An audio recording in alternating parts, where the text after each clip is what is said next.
नमस्कार, मैं आपके साथ निशा। आप देख रहे हैं एबीपी न्यूज। चलते हैं खास खबरों की ओर। ग्वालियर की जीवाजी यूनिवर्सिटी से एम कर रहे छात्र पिछले 3 महीने से परेशान है। इस छात्र के पैन कार्ड से अज्ञात लोगों ने एक फॉर्म का गठन कर लिया। इससे पिछले 3 सालों में लगभग 46 करोड़ से ज़्यादा का लेन देन किया गया। छात्र को इस ट्रांजैक्शन का पता उस समय लगा जब उसके पास आयकर विभाग का नोटिस पहुंचा। इनकम टैक्स अफसरों ने उस पर जीएसटी चोरी करने का आरोप लगाया। छात्र अपनी फीस आदि जमा करने के लिए कई बार पैन कार्ड का इस्तेमाल कर चुका है। इसके पैन कार्ड की कॉपी कर उसमें जीएसटी फॉर्म भर लिया। यह फॉर्म दिल्ली और पुणे में कार्यरत बताई गई। खासकर बात यह है कि 3 सालों के दौरान छात्र के पास ना तो उसके अकाउंट में कोई पैसा आया, ना ही पैसा गया।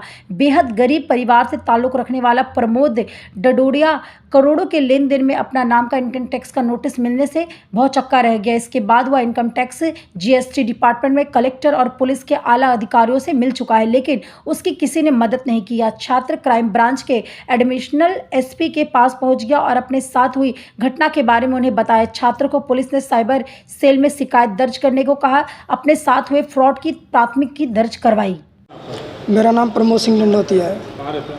सर मैं यहाँ ग्वालियर में हरौली में रहता हूँ। वैसे मेरा गांव हस्तनापुर के पास में मोहम्मदपुर है। अभी आप एडिशनल एसपी साहब से मिले हैं क्या? हाँ, मेरा मामला ये है कि मेरे पैन कार्ड से किसी ने जीएसटी रजिस्ट्रेशन फॉर्म बना ली है और उस फॉर्म से काफ़ी करोड़ों का लेन देन किया है। तकरीबन कितना? तकरीबन 40 करोड़ से ऊपर का शो हो रहा है मेरे उसमें।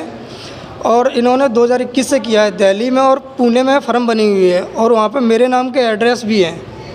और मुझे इनकम टैक्स का नोटिस आया 27 जनवरी को, तब जाकर मुझे पता चला।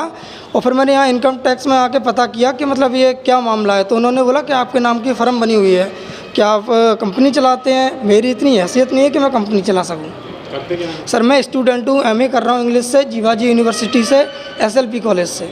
पैन कार्ड वाले क्या पैन कार्ड मैंने किसी को नहीं दिया। मेरा पैन कार्ड सिर्फ मैंने आज तक अपने बैंक में ही यूज़ किया है, उसके अलावा कहीं यूज़ नहीं किया है।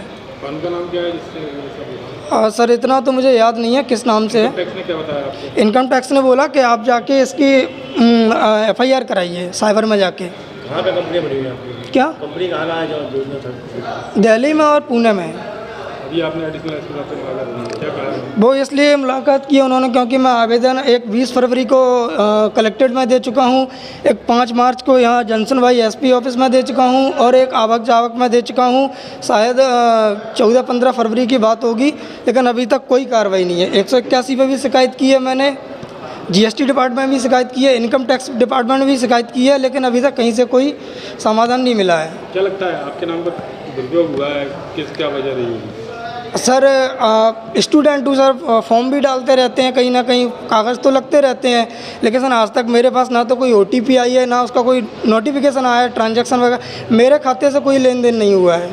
कोई लेन देन? हाँ, मेरा एसबीआई का अकाउंट है हस्तनापुर शाखा में, लेकिन उसमें ऐसा कोई लेन देन नहीं है। तो आपने बैंक से ही पता किया होगा ये अमाउंट कहाँ से आ जा रहे हैं? मेरे अकाउंट में आया ही नहीं है, ना आया है ना गया है।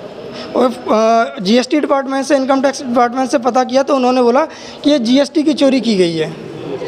हाँ,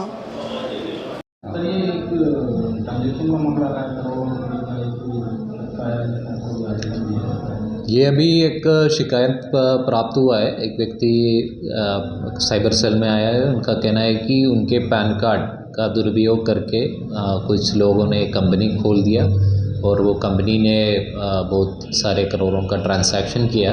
उसी ट्रांसैक्शन को लेके इनको इनकम टैक्स डिपार्टमेंट का नोटिस प्राप्त हो गया। उस समय इनको पता चला कि उनका पैन नंबर का दुरुपयोग हो रहा है। तो उस संबंध में इन्होंने एक आवेदन दे दिया है। उनको वो सारे डॉक्यूमेंट्स इकट्ठा करके आवेदन पुनः देने को बता दिया है, सलाह दे दिया है। उसके आधार पर कार्रवाई की जाएगी।